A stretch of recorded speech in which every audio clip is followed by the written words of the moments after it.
tem a primeira reunião ministerial, mas agora há pouco o presidente colocou no Twitter: rapidamente atrairemos investimentos iniciais em torno de 7 bilhões de reais com a concessão de ferrovia, 12 aeroportos e 4 terminais portuários. Com a confiança do investidor, sob condições favoráveis à população, resgataremos o desenvolvimento inicial da infraestrutura do Brasil. Direto para Brasília com José Maria Trindade, falando sobre essa primeira reunião ministerial. Salve, Zé Maria, bom dia. Pois é, muito bom dia, Thiago. Bom dia, Felipe. Bom dia a todos. Olha, o presidente continua falando para o povo, isso é muito importante, fala diretamente e imediatamente, coisas que em governos anteriores ficaríamos horas e horas em busca de uma nota especial, uma notinha ou mesmo uma expressão.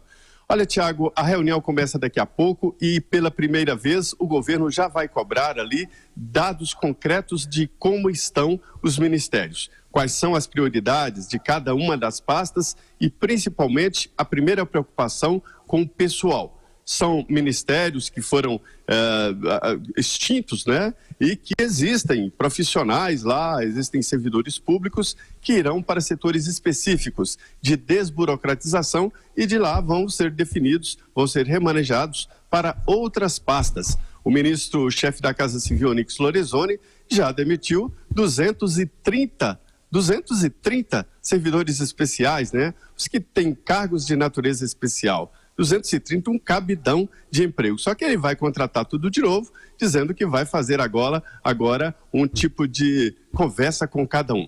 Mas olha, Thiago e Felipe, o fato mais importante, além, evidentemente, das transferências de cargos da esplanada dos ministérios, foi a decisão do PSL em apoiar Rodrigo Maia na decisão de se candidatar à reeleição.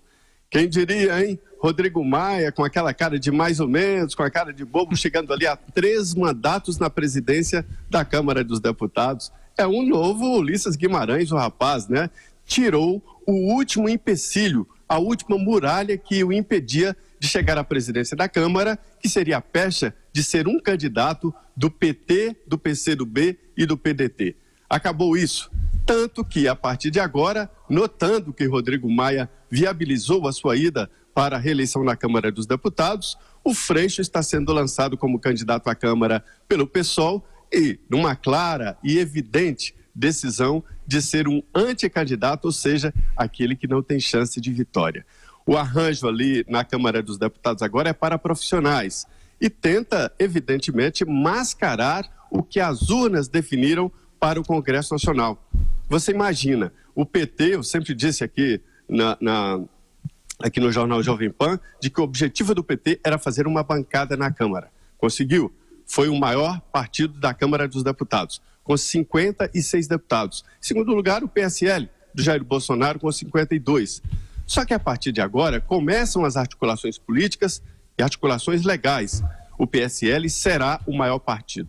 Tanto é assim que o PT poderia reivindicar a presidência da Câmara por ser o maior partido, mas nem tenta. A Gleisi Hoffmann me disse que o partido nem vai tentar lançar candidatura na Câmara dos Deputados. E além de perder a presidência como o maior partido, o PT não terá a Comissão de Constituição e Justiça, que é a primeira pedida, né, depois da reunião dos partidos políticos, e assim por diante. O PT deve ficar para trás, além do PSL, que vai crescer com novas adesões, e também a formação dos blocos partidários. É a política propriamente dita, viu? O PSL ficou ali avaliando os riscos de perder uma eleição na Câmara dos Deputados, assim, logo de cara.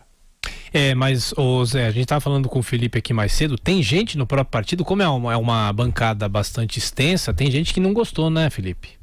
O Rodrigo Maia é representante, né, da velha política na percepção de muita gente, Zé Maria Trindade. Então, obviamente, boa parte torceu o nariz, mas houve uma opção pelo pragmatismo nesse momento, pelo menos é essa a alegação.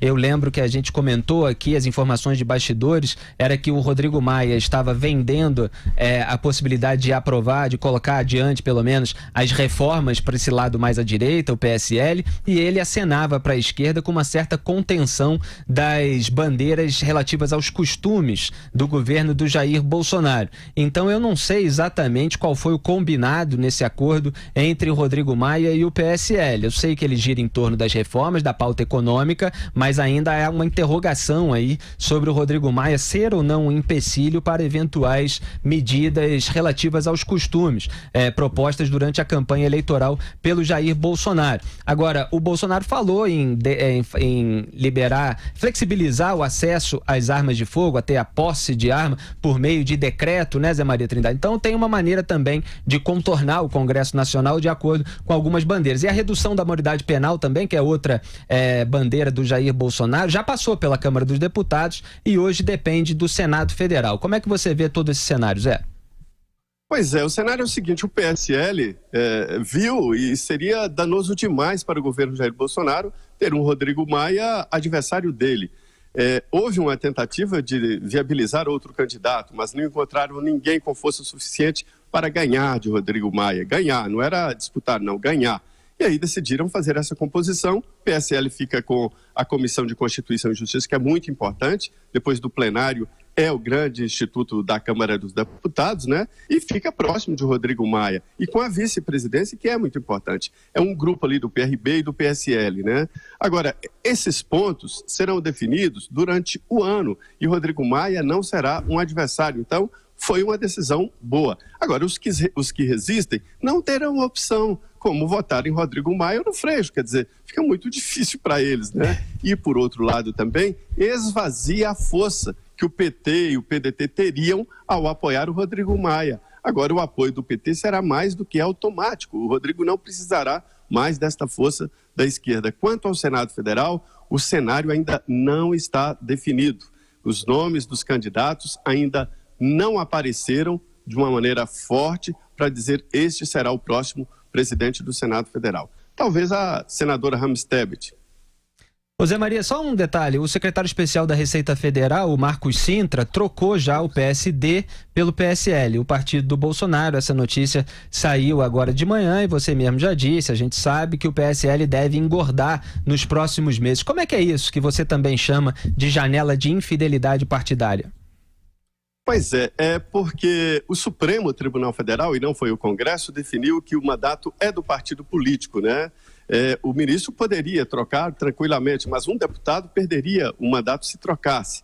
Mas existem exceções, é o caso de fusões partidárias. E haverá fusões partidárias, aglutinação de partidos ou criação de novos. Não é o caso de criação de novos. E aí haverá a possibilidade legal de troca de partido político. E, além disso, haverá a formação de grupos, né, no Congresso Nacional. São os blocos que têm força partidária. O PSL será o maior partido da Câmara dos Deputados. José Maria Trindade, atento às articulações do Congresso. Bom trabalho, Zé. Até mais tarde. Perfeito. Muito bom dia, Thiago. Bom dia a todos.